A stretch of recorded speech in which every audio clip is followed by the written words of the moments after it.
Hi everyone, Chris here, and today I wanted to talk about course prep material, specifically the package you might send to a learner or a group of students before the workshop. And this topic came up because later this week, I'm super stoked. I'm going to be taking the ASA 101 course with my son, who's 15. So, for those not in the club there, ASA 101 is the American Sailing Association's basic keelboat course. And so there's two parts. There's a practical, clearly, where you're in the workshop getting hands-on instruction, and then there's a written knowledge portion. So the other day we got our package, and it was literally a textbook, just a textbook that said, you need to learn all this, all of it, because it's all going to be on the test.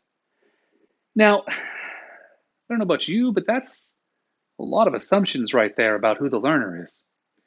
And it makes me think about what we can do as instructional designers to sort of help make in-person instruction more effective by providing pre-workshop materials, but also how we can do it more efficiently.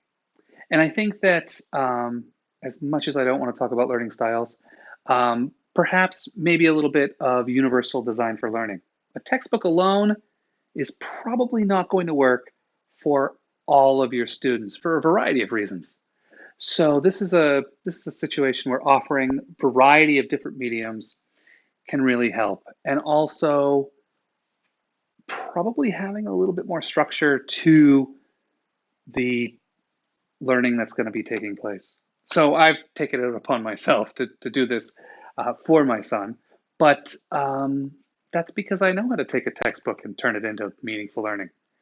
So what can we do to ensure that our learners are prepared when they come in, so we can all start at relatively the same place, and that we're not just throwing stuff at them that they're not going to use or look at?